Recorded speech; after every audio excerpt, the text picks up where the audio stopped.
Get your hands off the merchandise. You people always touching things you can't afford. That was the first thing Evelyn Cross heard when she walked through the glass doors of Hargrove Sons Fine Jewelers on a Tuesday afternoon in October. Not good afternoon, not welcome in, not even a cold, professional silence. You people. The man who said it was standing behind the center display case, late 30s, thick neck, the kind of smile that never quite reaches the eyes. His name tag said, Brett. He had a walkie-talkie clipped to his belt and a lanyard that said "Etiquette" in block letters. Though the way he carried himself, you'd think the whole building belonged to him. Evelyn had not touched anything. She was still 3 feet from the nearest display case, still wearing her coat, still holding the strap of her bag with both hands. She had just walked in. The bell above the door was still chiming. The woman beside her, her younger sister Rochelle, went still the way people go still when they're deciding whether to believe what they just heard. Evelyn did not move. She did not flinch. 29 years of building something from nothing had given her a particular kind of stillness. The kind that people sometimes mistook for submission, until it was too late to mistake it for anything else. She looked at Brett, looked at his lanyard, looked at the walkie-talkie. Then she looked around the store she had purchased 14 months ago. If you haven't heard this story yet, stay with us. Because what happened next inside Hargrove Sons is the kind of thing that makes you realize some people never learn. And some people learn all at once, in one very long afternoon. If you're new to Lineage Tales, hit that subscribe button. We tell the stories that deserve to be told. Let's get into it. Evelyn Moorehouse grew up in Cincinnati, the second of 4 children, in a house where the heat sometimes worked and the water always ran a little rust-colored in January. Her mother cleaned offices downtown 3 nights a week and sold sweet potato pies on Sundays after church. Her father drove a delivery truck until his knees gave out, and then he drove it anyway, because the alternative was not driving it. They were not poor in the way that breaks people. They were poor in the way that teaches people exactly what things cost. Not just in money, but in time, in dignity, in the small humiliations that nobody ever puts on a receipt. Evelyn learned early.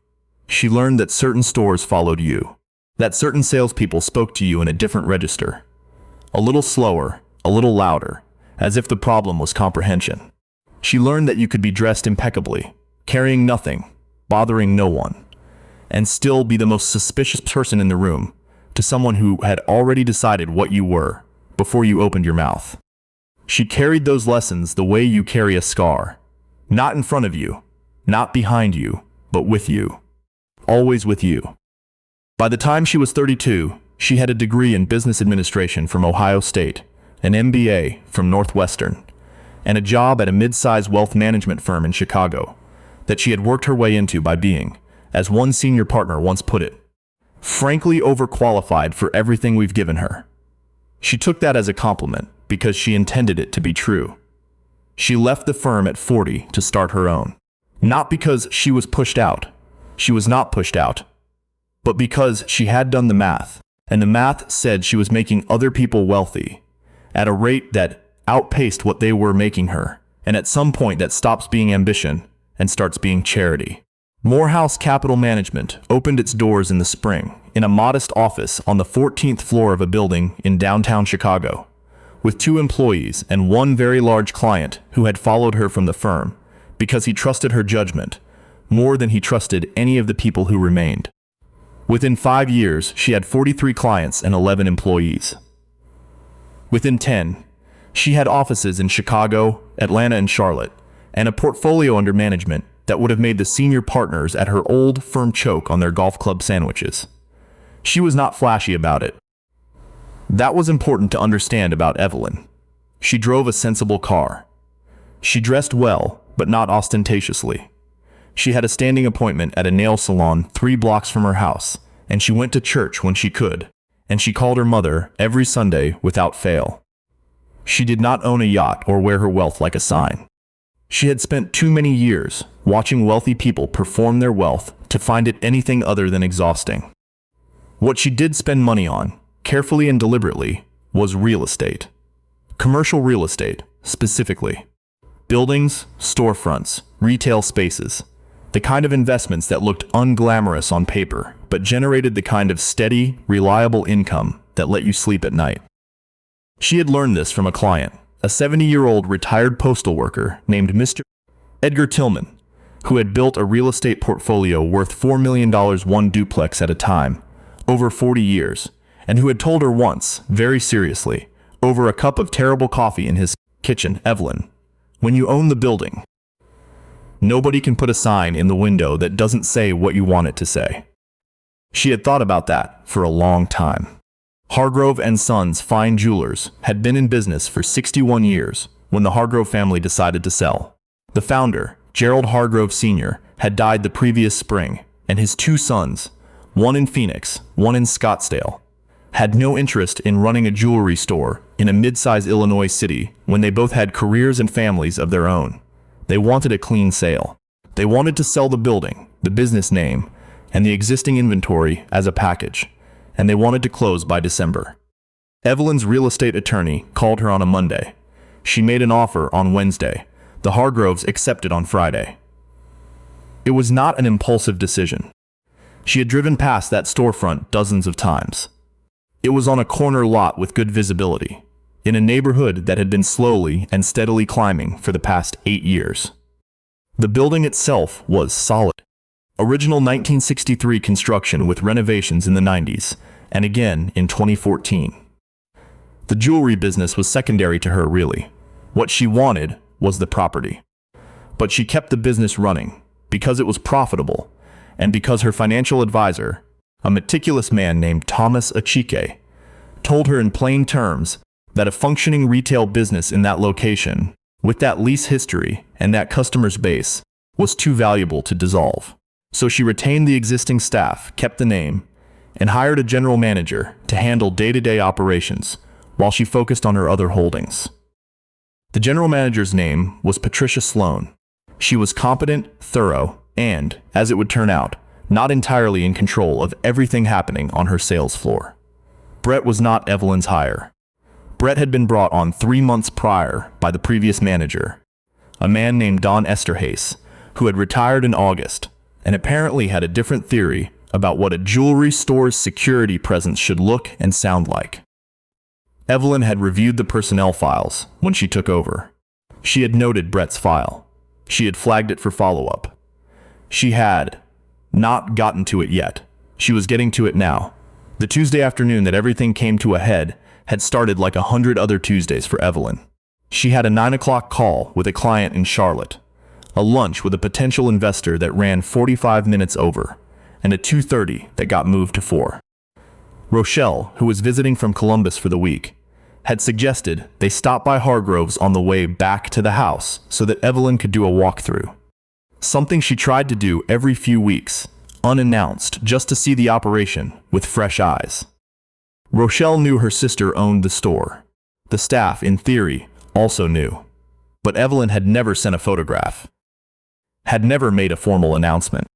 The handoff had been handled through attorneys and paperwork, and Patricia Sloan communicated with Evelyn primarily by email and monthly reports.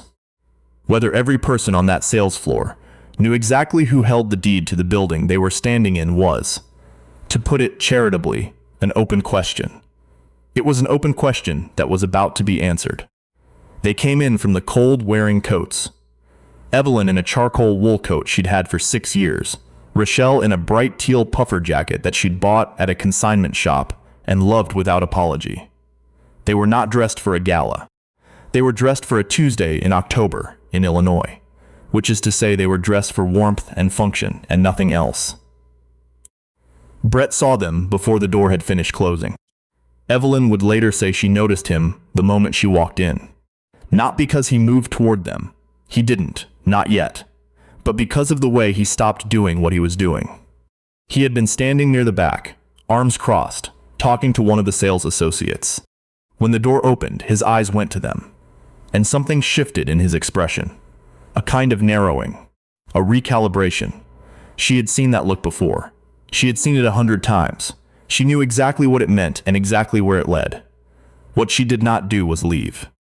She took 2 steps toward the center display case, a beautiful piece, original walnut frame, glass clean to absolute transparency, and she was still reading the card on a vintage brooch when Brett materialized beside her and said, loudly enough for the couple browsing 3 cases over to turn their heads, "Get your hands off the merchandise. You people, always touching things you can't afford." Evelyn's hands were at her sides. She looked at her hands. She looked at Brett. She looked at the case, which her hands had not touched. Rochelle made a sound, not a word, just a sharp exhale, the kind that comes out when something hits you before you've had time to construct a response to it. "I haven't touched anything," Evelyn said. Her voice was level. "This was not an accident." "I'm going to need you to keep it that way," Brett said. He had adopted a particular stance, feet apart, thumbs in his belt, chin slightly elevated. The stance of a man who believed very firmly in the authority he was performing. "And I'm going to need you to stay close together, both of you. Where I can see you." "We're shopping," Rochelle said. "That's what they all say." He said it almost pleasantly, which was somehow worse than if he'd said it with hostility. The sales associate who had been talking to Brett earlier, a young woman whose name tag said Kelly, had gone very still behind the counter. She was looking at the floor. Evelyn noticed this. She noticed everything. "I'd like to speak with your manager," Evelyn said. "Manager's not in today." "Then I'd like the name of the person responsible for this store." Brett smiled. It was not a kind smile. "That would be the owner. And I don't think you know the owner." Evelyn looked at him for a moment. Just one moment, steady and unhurried, the way you look at something you're deciding what to do with. "No," she said. "I don't think you do either." He took that the wrong way, which she had anticipated. "All right," he said, and his voice shifted into something harder, something that had clearly worked before in other situations with other people. "I'm going to need you to come with me. Both of you. I'm escorting you out." "You are not escorting us anywhere," Evelyn said. "Ma'am, do not call me ma'am in that tone." He reached for her arm. "Now, here is the moment that people always want to talk about when they hear this story. The moment someone reaches for you in a public place, in a store full of people, because they have decided by looking at you that you do not belong there. The moment that your whole body knows what is happening even as your brain is still catching up. The moment that is, in some sense, so old and so familiar and so wrong that it almost doesn't surprise you anymore. And the fact that it almost doesn't surprise you is perhaps the worst part of it." Evelyn did not pull away. She did not raise her voice. She did not make a scene in the way that Brett, consciously or not, was perhaps hoping she would. She stepped back, just slightly, so that his hand closed on air rather than on her, and she looked at him with an expression that she had spent decades perfecting. The expression that said, "I am not afraid of you. I am not impressed by you. And you have just made the most expensive mistake of your professional career." "Kelly," she said, without looking away from Brett. The young woman behind the counter startled slightly. "Yes? Please call Patricia Sloan. Tell her Evelyn Moorehouse is in the store, and she needs to come in." Kelly blinked. There was a pause. "Did you say Moorehouse?" Kelly said. "Moorehouse," Evelyn confirmed. Moorehouse. Something moved across Kelly's face. A recognition. An understanding. She reached for the phone under the counter. Brett, who had not caught any of this, crossed his arms and said, "You can save yourself the trouble. I already told you the manager's not." Kelly said, very quietly, "Brett, you need to stop talking." He turned to look at her. "Excuse me? Please stop talking." Kelly had the phone pressed to her ear and was staring at the counter. Please stop talking." Patricia Sloan arrived 11 minutes later. She had apparently been at lunch 2 blocks away and had come back at a pace that could reasonably be described as running in heels. She came through the back entrance, and the first thing she said when she saw Evelyn was not, "I'm so sorry." She said that too, but the first thing she said was, "Mrs. Moorehouse, I had no idea. Nobody told me you were coming in today. I would have been here. I would have had." "Patricia," Evelyn said. "Take a breath." Patricia took a breath. "I'm here informally," Evelyn said. "I was doing a walkthrough. I do these routinely." Patricia nodded. Her eyes moved to Brett, who was standing approximately where Evelyn had left him, with an expression on his face that suggested he was undergoing a rather rapid revision of several assumptions. "This gentleman," Evelyn said, attempted to remove me and my sister from the premises, under the impression that we did not belong here. Patricia closed her eyes briefly. He also reached for my arm, Evelyn said, when I declined to leave. Patricia opened her eyes. She looked at Brett with an expression that Evelyn found difficult to read. Somewhere between professional devastation and something much more personal and much more tired. Brett, Patricia said. I didn't know, Brett said. His voice had changed completely. The authority was gone. What was left was something younger and smaller, and considerably less certain of itself. Nobody told me. I didn't. There's no photo. I didn't know what she looked like. I was just... You were doing your job, Evelyn said, and the way she said it was not a comfort. I understand that's what you'll say, but I was standing 3 feet from the display case with my hands at my sides, and the first words out of your mouth were "you people." Brett opened his mouth. He closed it. That is not a security concern, Evelyn said. That is a bias operating without a check, and that is not something I am willing to have in this store. The couple who had been browsing 3 cases over were no longer pretending to look at rings. They were watching openly. A woman near the window had her phone out. Whether she was filming or just holding it, Evelyn couldn't tell, and it didn't change anything either way. Patricia, Evelyn said, please document today's incident in full. I'll want a written account from Kelly as well, if she's willing. She glanced at Kelly, who nodded immediately, with the energy of someone who had been waiting a very long time for permission to say what she'd seen. And Brett. Evelyn turned back to him, and she looked at him the way she had looked at a dozen difficult things over the course of a difficult and ultimately very successful life. Directly, without performance, without cruelty, but without any softness she didn't mean. You're done for the day. Leave your badge with Patricia. HR will be in contact. I need this job, he said. And he said it the way people say things when the armor is completely gone. Not as a negotiation, just as a fact, offered up because there was nothing else left to offer. That may be true, Evelyn said. But you people always touching things you can't afford. You said that to a woman who owns every case in this building. You said it to a woman who has spent her entire adult life being looked at exactly the way you looked at her today, and choosing, over and over, to do something with it instead of being diminished by it. I have no doubt you need a job, but I am not the place you're going to find one today. Brett left. The store was very quiet for a moment. Then Rochelle, who had said almost nothing for the past 45 minutes, let out a breath that seemed to start somewhere around her ankles. Okay, she said. Can we look at the earrings now? Because I have been standing in this store for 45 minutes, and I would like to see some earrings. Kelly made a sound that was either a sob or a laugh, and then it was clearly a laugh, and then Patricia was laughing too. And Evelyn stood in the middle of the store that bore someone else's name, but belonged to her, and she let herself smile. Patricia Sloan filed the incident report that evening. Kelly's written account followed the next morning. 4 paragraphs, single-spaced, thorough and specific, in the way that only someone who has watched something happen and felt powerless to stop it can be thorough and specific. Evelyn forwarded both documents to her attorney, Thomas Achike, and to the HR firm that handled personnel matters for her commercial properties. She did not call the police. She did not post about it. She did not make any of the calls that would have turned what happened into a different kind of story. The kind that travels fast and burns everything it touches. She made the calls that mattered. Brett's employment was terminated 3 days after the incident, following a review that turned up 2 prior complaints from customers, both black women, both unresolved, both filed in the same month, that Don Esterhaze had apparently marked as reviewed and closed without any documented follow-up.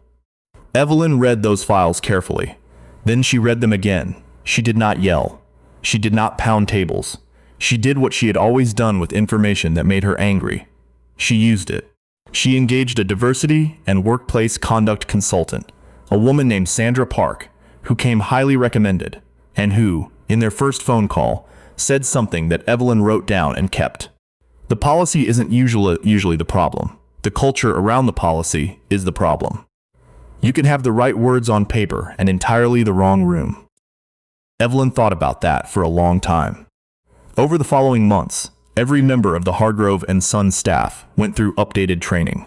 Not the kind of training that happens once in a conference room with a PowerPoint and a quiz at the end, but an ongoing, structured, uncomfortable process that asked people to examine things they had spent careers not examining. Some people found it useful.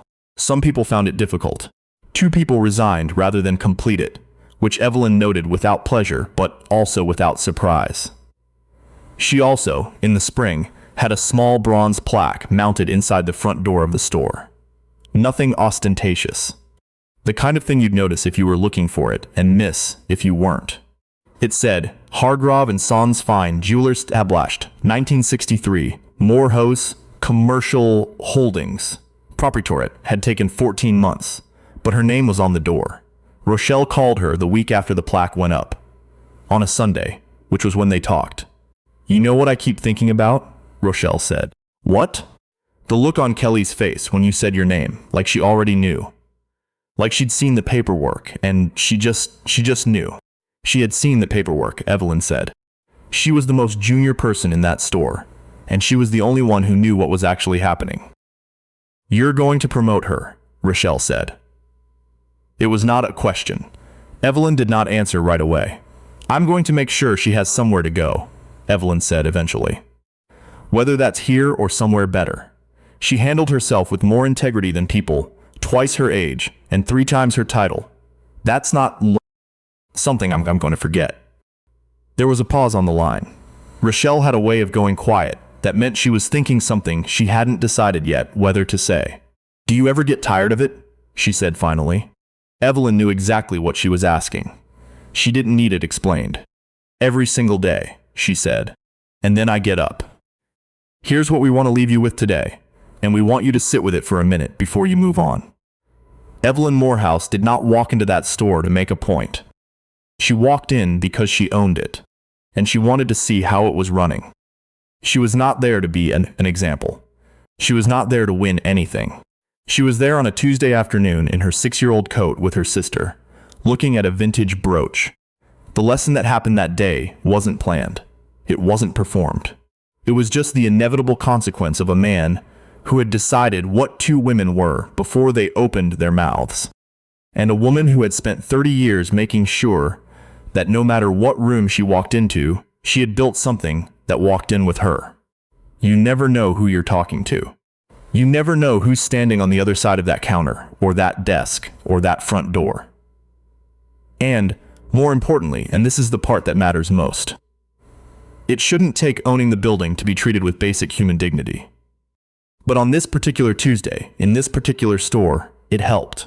If this story hit you somewhere real, leave a comment and let us know where you're watching from. We have listeners all over the world on Lineage Tales, and every single one of you is why we keep telling these stories. Like this video if you think Evelyn's story deserved to be heard. Subscribe if you haven't yet. We're here every week with another story that needs the light. And if you know someone who needs to hear this today, send it to them. We'll see you next time.